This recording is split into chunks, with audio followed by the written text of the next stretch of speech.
House Bill 425 by Representative Jackson. It is an act of the Constitution to provide that nothing in the Constitution shall be construed to secure or protect the right to abortion or require the funding for abortion.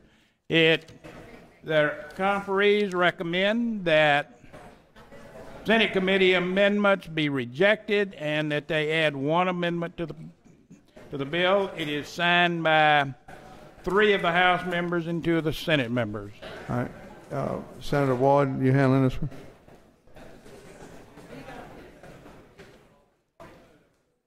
Senator Mizell, you going to handle it?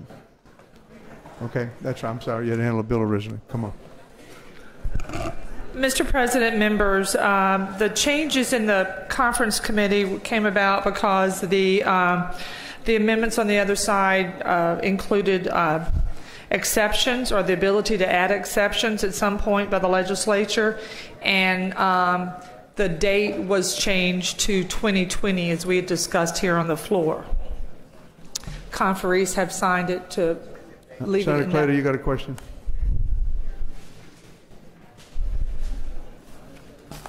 All right. Senator Peterson, you got a question?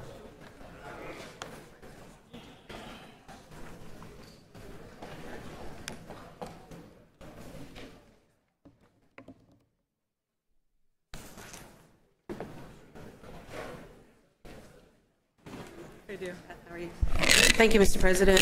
Senator Mizell, again, you mentioned the first set of amendments, Senate committee amendments by the committee, Jude A, be rejected. Can you hit what those amendments do again? Those amendments, as I recall, allowed the legislature to, at some point in time, with this on the ballot being passed, the legislature could then add exceptions as they saw fit at some point in the future. And when you say exceptions, what does the exceptions mean? That's broad. What do you mean by exceptions? The exceptions would be in the case of rape or incest, as I understand it. I see that you didn't sign the report. Is there a reason why? I really didn't sign it because I agreed with the vote on the floor in the Senate on the date change. Okay, I didn't know if it was the exceptions or the date change. So you would prefer that it be held in 2019, and the other 5 conferees wanted it to be held in 2020. Okay, but back to the exceptions. That's not something that you oppose. No, the exceptions were, I really leaned with the thoughts of the author on this. I just signed because there was a point where I had difficulty with it. So you're telling me that the author agreed that the amendment that would not permit for exceptions for rape or incest, she agreed with this version of the bill? You'd have to bring that up with her. I just see her signature on the thing. Okay, that's fair. And I just want to, okay, I think I understand you correctly. The Senate amendments permitted for, even if the constitutional amendment passed, permitted for the legislature to come back later to offer exceptions. Specifically, this is one of possible other exceptions, of course it's broad, but for rape or incest of a child, and they would not be forced to have forced to have the child, and that an abortion would be permitted in the case of rape or incest. That won't be permitted statutorily if the constitutional amendment passes. At this point in time, it's not included as a provision in this bill. Mm-hmm. But that doesn't mean it's, if we're moving this to 2020, there are times to make adjustments as the bill becomes effective, I would think. I'm just saying, if we're voting to bring this to the ballot, to the people, then we can always vote to make adjustments after we have it in place. The exceptions weren't going to be on the ballot this year. We were going to vote for the exceptions after the bill became effective. So it was as I understood it, I wasn't in committee when that came up, but my understanding was that the exceptions were something the legislature could do at some point in the future, given the thought that this would pass. Didn't have to be done simultaneously. Well, I certainly understand that it may be, I guess, the 5 conferees that signed opinion that you wouldn't include the opportunity for exceptions now, but why pass the bill if you don't address exceptions right now?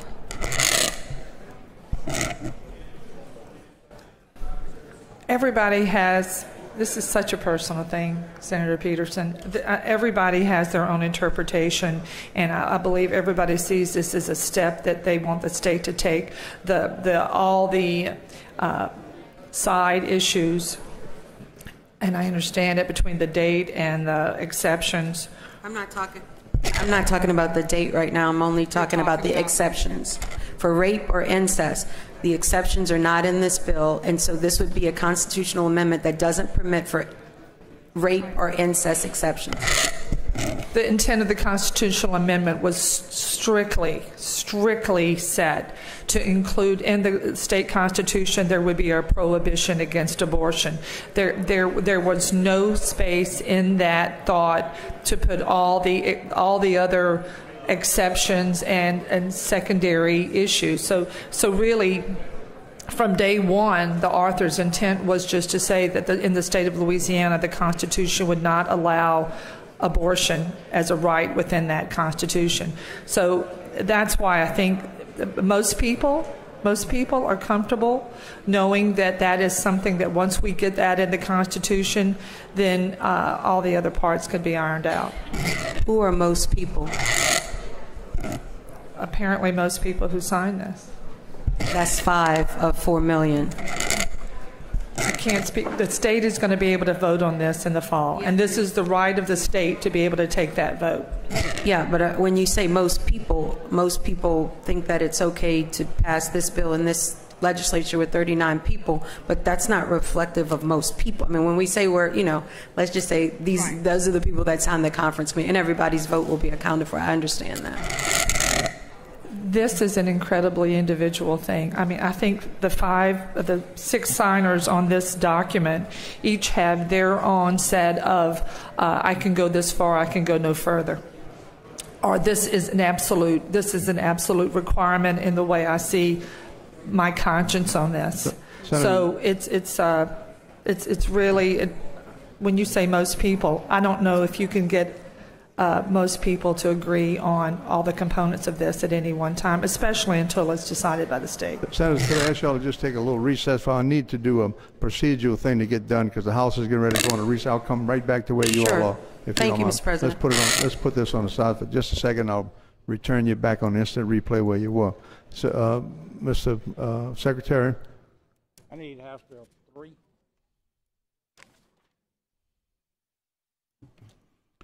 Senator Morrell now moves that the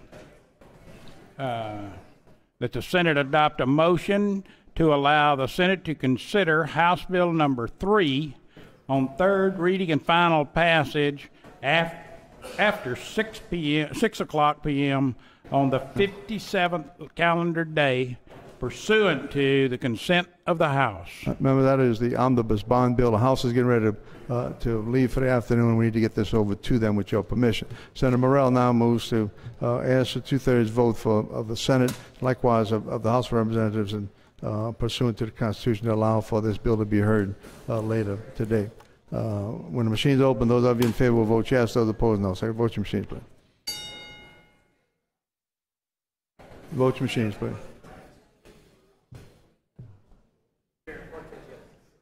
Vote your machines. Senator Hewitt, yes. Senator Cortez, yes. All right, close them up, please. 38 yeas, no nays.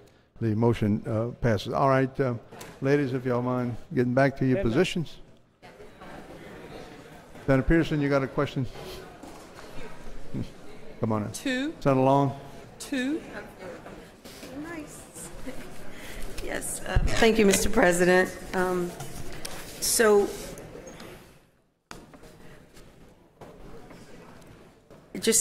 we just went through this debate on another bill. It wasn't a constitutional amendment, as you know. Right. In this bill, the issue will be on the ballot, whether it's like now it's going to be 20 if the bill passes. I guess the real concern I have is if you're telling me that the rejection of the Senate amendments, which permitted for an exception, those issues can be addressed later. Why can't the entirety of the issue be addressed later? What is the rush? Because the whole thing of the constitutional amendment, it says that it's only going to be effective if Roe v. Wade is overturned. Is that right? That's my understanding, but I believe there was some concerns with what was happening in other states. Now we care about what's happening in other states. I thought everybody wanted to tell me that this is Louisiana and we shouldn't be worried about what's happening in other states. So now we're concerned. So really this is a bill about following other states to help undermine Roe v. Wade? This is strictly a bill that says that Louisiana is a pro-life state. The fact that other states have made that less than what we would expect to see happen. I mean, right now, the intent of this bill is strictly to codify in the state's constitution that Louisiana is a pro-life state. And I think the urgency is because of what other states are doing. I agree with you. Louisiana is unique, and nobody questions that. There's a lot of ways of looking at this, but in a very straightforward, simple way, it all comes down to the fact that the majority of people, I've heard it said by people who are against this bill, that they probably feel that the majority of people in Louisiana are pro-life. This puts it into the Constitution that Louisiana is pro-life, and that gives some security to anything jeopardizing that from any direction, frankly. Who decided that Louisiana was pro-life, and where did that designation and brand come from? I don't call it a brand, but I think the majority of people. I don't do the polling, but most of the polling that I've seen shows a shift. I think, and you can blame it on ultrasound, whatever has made people have more of a pro-life, open mind has taken place, and Louisiana has felt the impact of that. Okay, so what poll are you citing? Because there are polls that I've seen that say people don't want a strict abortion bill passed in this state without exceptions, particularly for rape and incest. Those are the polls that I see that a majority of not just Louisianians, but Americans across this country don't want, even if they are pro-life, whether it's Donald Trump, the President of the United States, Ronald Reagan, a former president, whether it's Kathleen Babineau Blanco, former governor, or whether it's former Governor Buddy Roemer. All of them have said that exceptions for rape or incest is what is the line, and that if anything short of that is egregious and inhumane. So why are you saying that this bill reflects the majority of Louisianians? Because I've not seen one poll that says we should pass a bill that doesn't have an exception for rape or incest. What's the poll? Please cite it, because you've said twice that Louisiana is a pro-life state. And people say that, but I want to understand what the basis is and what is the poll. I couldn't tell you the name of the poll, Senator Peterson, but why do we say things if we can't back it up with data?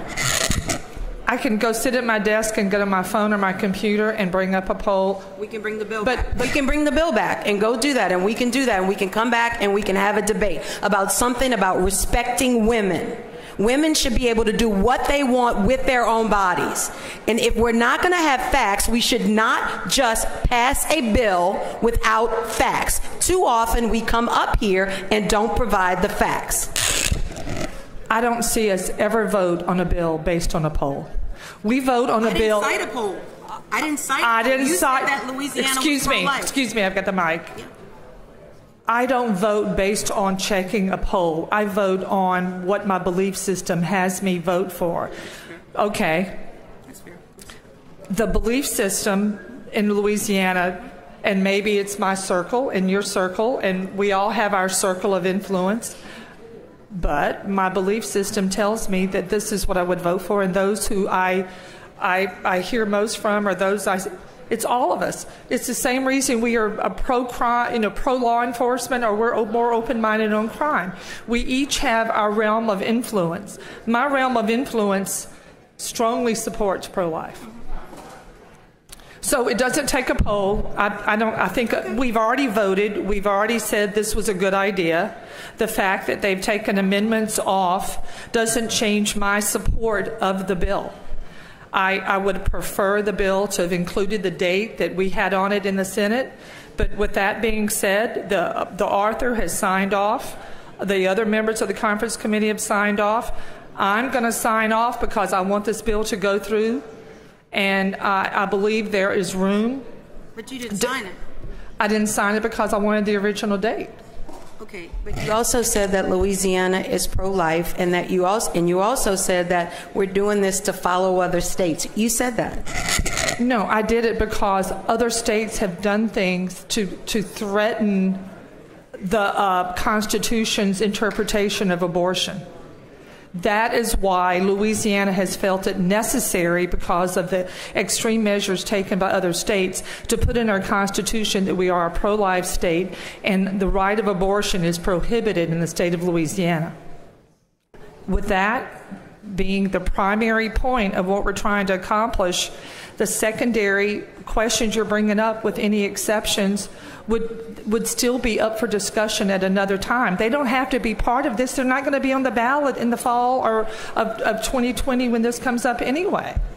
They're not secondary, they're primary questions. And then secondly, if we don't need to do those issues, which are primary issues when it comes to women's bodies and whether or not they're exceptions, why do we need the bill this year? Let's do it next year, because you can still put it on the ballot in 2020 since we're not doing this year. What's the urgency? Why wouldn't we get it right? And why wouldn't we protect women who are raped, are victims, and traumatized by incest to make sure that they get the health care that they need and they can take care of their bodies, and they're not required to carry the baby of a rapist? Why wouldn't we make sure of that before we pass a bill that doesn't have any impact until 2020? Why do we have to do it today? You're telling me that none of it's going to be impacted until next fall. I'm telling you, the date on the bill allows for it to be on the ballot in 2020. The vote we took allows for passage of it with these corrected changes. I'm telling you that the conference committee has agreed to remove those amendments that would have the exception and to allow for the amendment with the new date. That's what I'm here to say, and we can vote on it. Does not change the intent to put the bill on the ballot and have the citizens of Louisiana decide if this would be part of our Constitution. I understand, but what you've said is inconsistent. You said that these are secondary issues, but do you think they're important issues, whether or not there's an exception for rape or incest? Do you think they're important, whether primary or secondary? Do you think they're important, whether or not the woman who has been raped has the ability to have an abortion? What I said was that was not going to be on the ballot. What is going to be on the ballot language is in the bill strictly to say that the Constitution of Louisiana would prohibit abortion. It would not have the exceptions on the ballot anyway. I don't believe I said it was secondary. I said it would not be in the ballot. It would not be on the ballot language. So that's something that could be determined at some point anyway. What we're determining today is if we're going to let the vote on the bill that we've already just decided was worthy of our vote go forward with the recommendations of the conference committee, changing the date and removing the exceptions. That's what we're deciding today. So what you said is that there were primary issues and that those other issues were not primary. You did say that. And then secondly, if it's not so important and we can deal with it later, why are we rejecting those amendments? I never said it was unimportant. It was not unimportant. So it is important. So if it's not unimportant, it's important. There's only so much room on the ballot. It's not going to be on the ballot. So now, because we don't have enough room on the ballot, we can't lay out the language that impacts women's bodies. The ballot is strictly, if you looked at the bill, the ballot is very clearly to say that abortion would be prohibited in the Constitution of the state of Louisiana. I don't have that's the point of what we're looking at. This is why the other points were amendments. They were added to that. They changed the date and they changed the ability after passage of that law to look at the exceptions. But those exceptions depend on the passage of the primary law going into the Constitution to begin with. But what if the Constitution, the Roe v. Wade is already the law, and that's what's constitutional? Why are we in a rush to do in Louisiana? Try to say if Roe v. Wade is undone, then we're going to say it's unconstitutional in Louisiana, and it's not until 2020. So what's the rush for this bill? And the fact that you're rejecting the amendments that we both agree now are not unimportant, which I will infer from that means they're important. The amendments were put on in committee. The amendments were thought out. They were obviously important enough to be put on in committee. Right. I believe every amendment, whether I like them or not, has some importance and value because someone put some thought into the effect of that amendment on that bill. I get that. I get that. Whether I agree with it as being a good idea is totally different from whether it's important. Okay, I think I understand now. So you think that the amendments that were put on in the Senate committee that this conference committee report is rejecting now that's not the amendments that you're in favor of? The amendment that was put on changing the date is the one I'm not in favor of. Okay. I'm only talking about the ones with the exceptions. Are you supportive of the amendment that had the exceptions?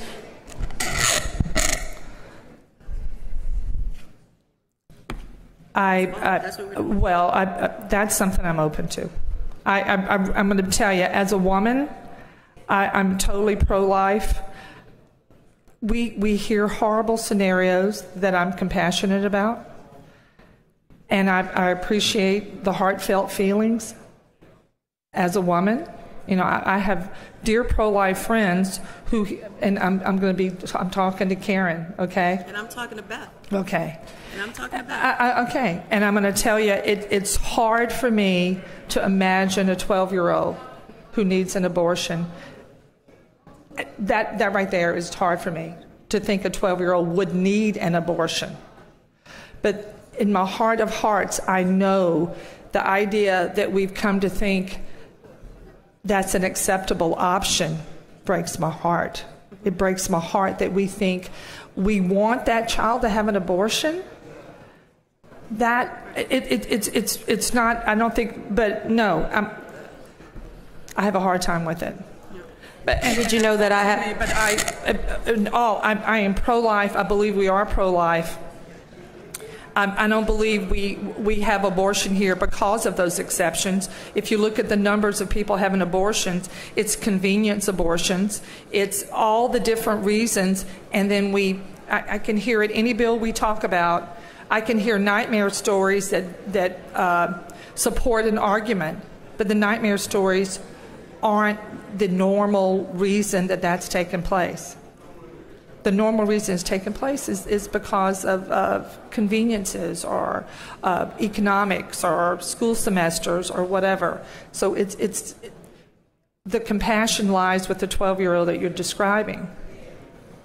But that's not the reality. So let me ask you a couple of questions because you brought up a lot in just that last comment. The 12-year-olds, the economics, the school semesters. I can have some questions about each one of those. Let's start with the 12-year-olds. The 12-year-old has been raped and traumatized. What you're saying is that you're okay with this form of the bill but we haven't addressed the exceptions, nor did we in the other bill by Senator Milkovich. And so you're okay with the 12-year-old. Let me not say 12. Let's go to 10 because there are actually incidents of this. The 10-year-old who is raped and now pregnant, you're okay with them not being able to work with their doctor, with their parent and their doctor, and being forced. This is forced birth. Forced birth, because once they're raped and once they're impregnated, our laws say forced birth. You're okay with that? No, and don't put words in my mouth telling me I'm okay with it. But I think we need to reel this way back. My name is not on this bill. Representative Jackson's name on it. I'm handling it, but I don't want to answer. I'm answering for me, and I feel that we've got to respect what she wanted done on this bill, and what she wanted done is the will of We don't have to respect Representative Jackson's version of the bill. We have to debate Representative Jackson's version of the bill. And if you don't agree with it, I respect that. We have differences of opinion. We know that. But I respect that. But maybe someone else, if you don't believe in this bill, maybe you shouldn't handle it, nor should you vote for it. No, I 100% believe in the bill. Okay. But I'm saying that she wants it in the form the conference committee is now. And that's what I'm here to present, is the bill in the form the conference committee is now. Okay, so you are okay with the rejection of the Senate amendments that don't provide for exceptions for rape or incest of the woman? That's what the bill does right now. That's what the bill does right now. Can't ignore the facts. At this point, yes. You're okay with that? Mm-hmm. Thank you, Senator Mizell. All right. All right, now, for the floor. Senator Peterson, you wish the floor now? Senator Peterson, did you want the floor? All right, Senator Morrell, you're next. You want to rest, Senator Peterson, a minute?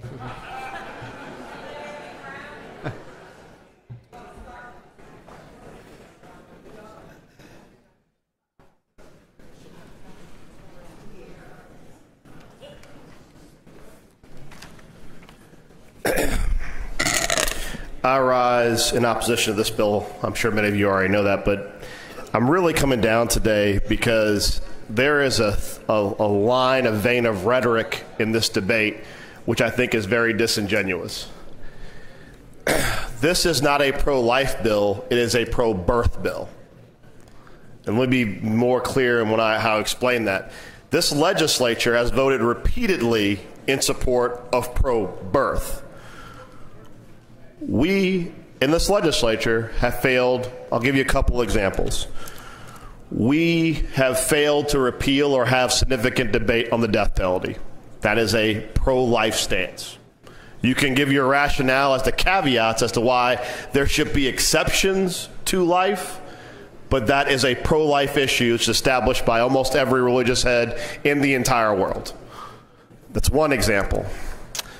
This is a pro-birth bill and a pro-birth state because we don't legitimately accept or support health care expansion for these mothers having children. Currently, our Attorney General is fighting to repeal the Affordable Care Act with no funded replacement. So we support birth, but we don't support the health care provided for the mother, the health care provided for the children, or health care in general. That has been established. We have people who come here who vilify people on welfare, who in the midst of the debate on how old we should allow children to have babies, make the comment that it's better for them to get married at 10 when they're having the baby than be single. Our fixation is so much on micromanaging the family. Once again, that is a pro-birth stance, not a pro-life stance, because the life of a 10-year-old married to a 40-year-old is not much of a life at all. We are a pro-birth state because there are children currently languishing in foster care, and as a state we've established that we don't want non-traditional families adopting children. So you might have a non-traditional family, and by non-traditional I mean non-traditional by our state's definition, of 2 men or 2 women who desperately want to raise a child who's in foster care, who's getting limited services, limited support. But we have decided as a state we know better than them, so their lives are going to continue to be miserable in the foster care system because we put up hurdles each day to allow for same-sex couples to adopt children and provide loving homes. Pro-birth, not pro-life. I have really struggled through this debate because I think that people are more concerned with how they phrase things than simply saying where they're at. And if you support this bill as a pro-birth bill, please say that and stop misrepresenting that you're pro-life, whether it's for these mothers or for these children.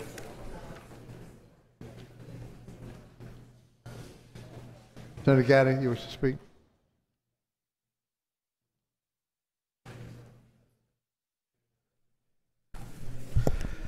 Thank you, Mr. President. This bill has been in conference. The conferees have gone over the different aspects of the bill. And just with broad strokes, the reason Jude A's, and I was on Jude A when this amendment was put on, The amendment basically says the people of Louisiana retain the right through their elected state representatives and state senators to enact, amend, or repeal statutes regarding abortion, including but not limited to circumstances of pregnancy resulting from rape or incest or termination of pregnancy to save the life of the mother. That amendment was put on out of an abundance of caution, and when that amendment made it onto the constitutional resolution, it made its way through the system. And on the House side, the author and those of us involved in the bill were told that we cannot legislate through a constitutional amendment unless it's in the ballot language. And the amendment to put it in the ballot language failed.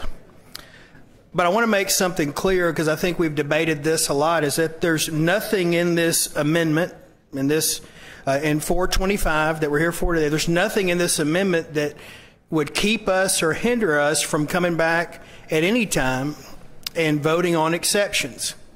Nothing at all. I've looked at this from each way, and I don't think there's any reason that taking this amendment out would then somehow take the power away. That would be a negative inference, and I don't think you can take that negative inference in this bill or what's happened in conference, because once again, Judiciary A, when we were there, we put this amendment on out of an abundance of caution because it was early in the process and we knew that this bill would wind through. But removing the Jude A amendment, which had some exceptions in it, does not stop us from ever coming back and voting on exceptions. What 425 does is just say that the Constitution can't be interpreted to say that there's a right to abortion or there's a right to fund abortion. And that's what passed the House by 81 votes and almost by a very wide margin here in the Senate. So I just wanted to clear up that confusion, because I think we're having a debate on an issue that's really it's already kind of, the horse has already left the barn. So once again, we can't legislate through a constitutional amendment unless that ballot language is put into the bill, and that language failed to be amended into the bill. But once again, there's nothing in 425 as the way it sits coming out of conference that would keep us from one day talking about these dire situations that we need to look into. But I do appreciate the debate. But there's also something else that comes up a lot. Yeah, thank you, Senator Mizell, for letting me clear that up. But also, there's also this this equation we keep talking about, and it bothered me in 16 and 17 and 18. I went back and did some research. You know, I asked the Department of Correction, I said, how many folks do we actually have sitting on death row? And I figured they say 700 or 800 people. It's only, I mean, it's a lot, but it's 69 people. 69 people sit on death row. And some of them have been sitting on death row for 33 years at our state penitentiary. And the last execution that happened was actually voluntary. The inmate said, I want to move forward. I want to waive all my rights. I want to move forward and have this happen. So before that, I think it was 10 years before someone had been, maybe even longer. So we have some folks that have been sitting on death row for 33 years. And the thing about Louisiana law is we only give the death penalty to first-degree murderers. And first-degree murder is a very rare and heinous crime. And so I want to make sure that we don't have that false equation, because I am pro-life, but I also think that someone walked up to me the other day and said, Senator Gaddy, I would gladly trade the death sentence of the 69 people on death row if you can give us the 8,700 babies a year that are being executed. So I don't want that false analogy to keep going. I mean, we're talking about 69 people on death row who have been there some 33 years versus 8,700 babies a day. So I stand, although I don't agree with everything in the conference report, I am going to vote for it. I hope we can just move this bill forward and get this behind us. Thank you. All right. Senator Peterson, you want to speak?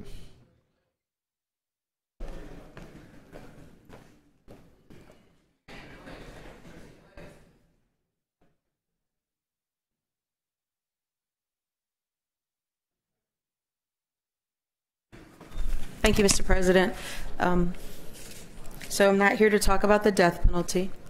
I'm here to talk about abortion being the law, permitted abortion, and Roe v. Wade being the permitted law of the land as it stands right now.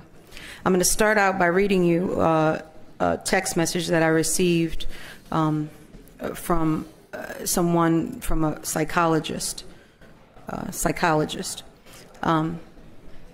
You know, the more I think about this abortion law, now I'm not talking about this one, but it's related. I'm talking about Senator Milkovich's bill that was signed by the governor a couple of days ago. You know, the more I think about this abortion law, the more sickened I become. This is a blatant, chauvinistic, woman demoralizing law. To say that even if a man rapes a woman and she gets pregnant, she has to carry his baby. It doesn't matter how sick he is, how reprobate he is, how demoralizing, morally, physically unclean, intellectually deprived that man is. He's a man. And you, woman, therefore, will have his baby. Pro-birth, Senator Morrell. Even if the law chooses to punish the man who raped you, you still have to carry his baby. Just think about that and all of the implications. You know, that creep that no woman wants to even look at. Well, if he decides he wants to have a baby with you, or you, you're going to have his baby. How sick is that? Who are we? Just because you got elected? Now let me continue.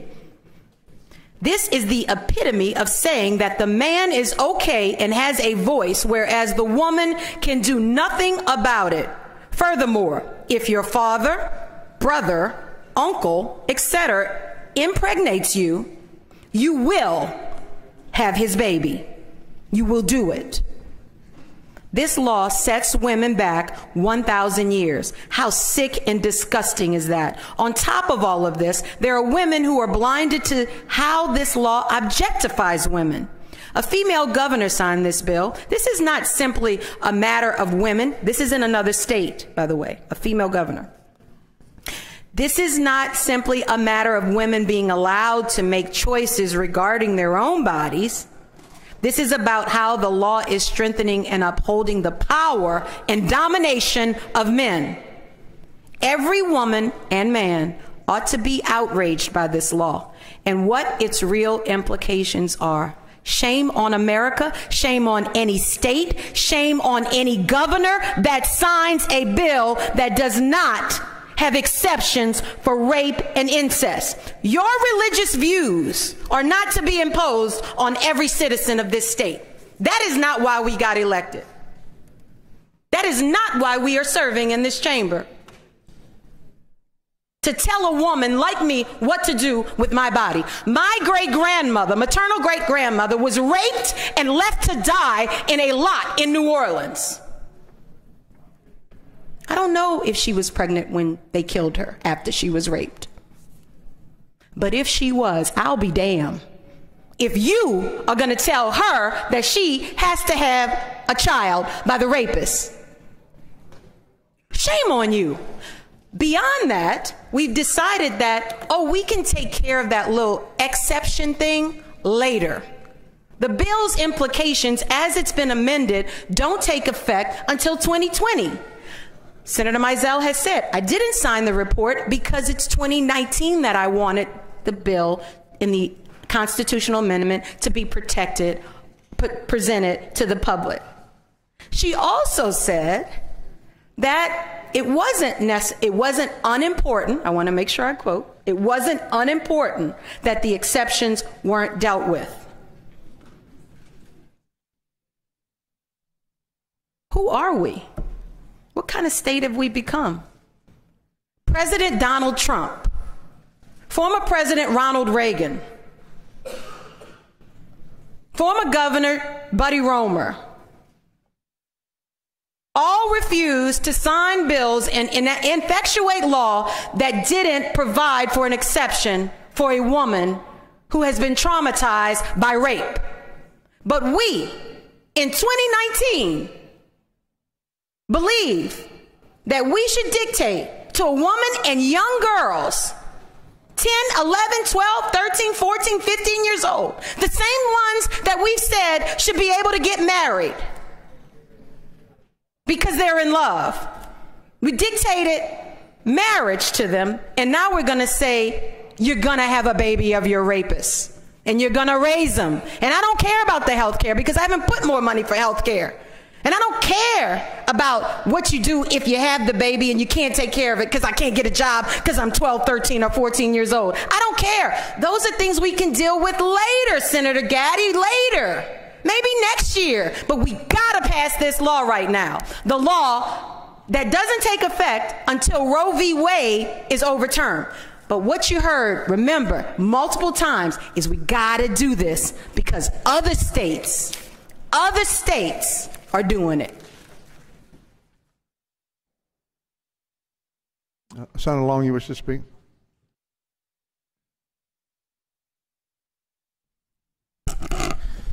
Mr. President, members, I know nothing that is more debilitating and more horrible than for a woman to be raped. It's horrible. But please understand this.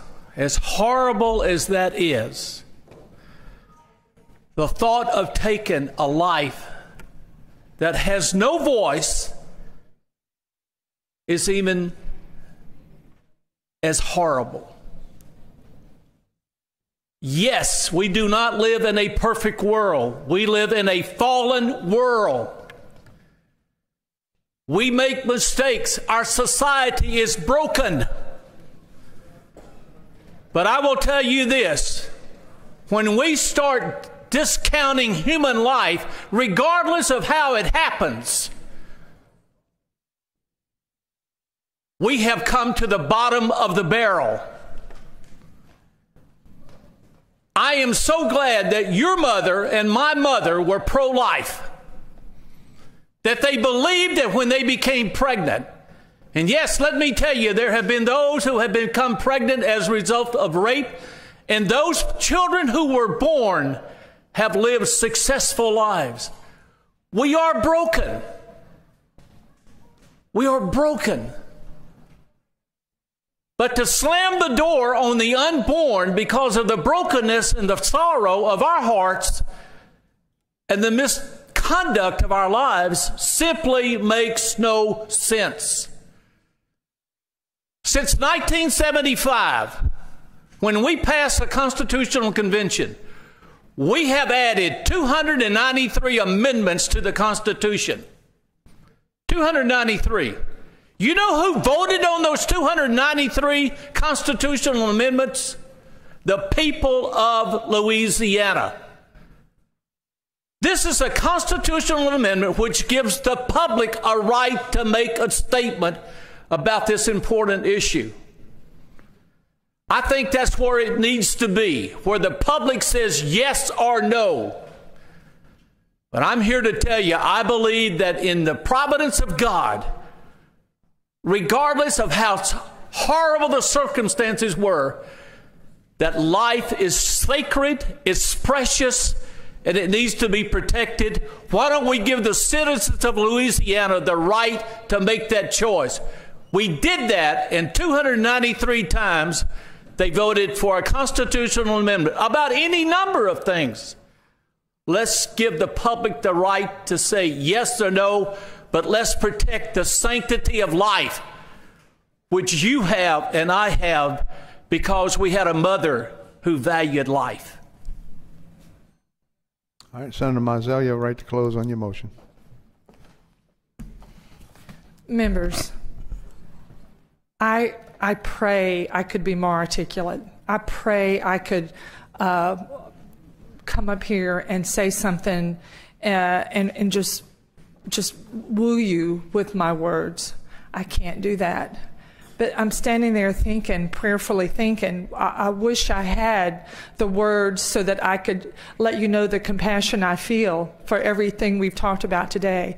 But the one voice that we've not heard has no words either. That one voice is the life that we're trying to put a value on. And I'm asking you to think of that life that has no voice, that can't fight or can't plead their case. But we have a chance to vote for them to survive by putting this on the ballot and letting the people of Louisiana say it's a worthwhile cause. So I'm asking you to vote to support this with the amendments as it came from the committee today. Thank you. Senator Mizell now moves to adopt the conference committee report. Machines open, those in favor vote yes, opposed no. Vote your machines, please. Vote your machines, please. Vote your machines. You through voting? Senator Tarver, yes. All right. You through voting? Senator Martini, yes. Call them up, please. 33 yeas, 5 nays. The report is adopted.